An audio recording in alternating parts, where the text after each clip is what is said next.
Вы должны понимать, что независимый Башкортостан станет независимым. Все. Это будет национальное государство, где всем придется учить башкирский государственный язык. Для татар, я думаю, что это не будет никаких проблем, потому что татары и башкиры спокойно понимают друг друга. А вот для русским придется учить. Поэтому, друзья, я призываю вас, русских, поддержать независимость Башкортостана, потому что это в любом случае произойдет. От вас во многом зависит, как это будет. Либо это будет кроваво, потому что мы в любом случае будем Башкортостан делать независимым государством. В любом случае. И от вас зависит. Это будет происходить кроваво, с какими-то гражданскими войнами.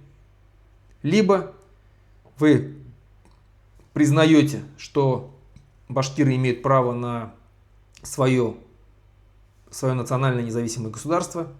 И вы, если здесь остаетесь жить в этом государстве, вы принимаете все правила и все законы нашей республики.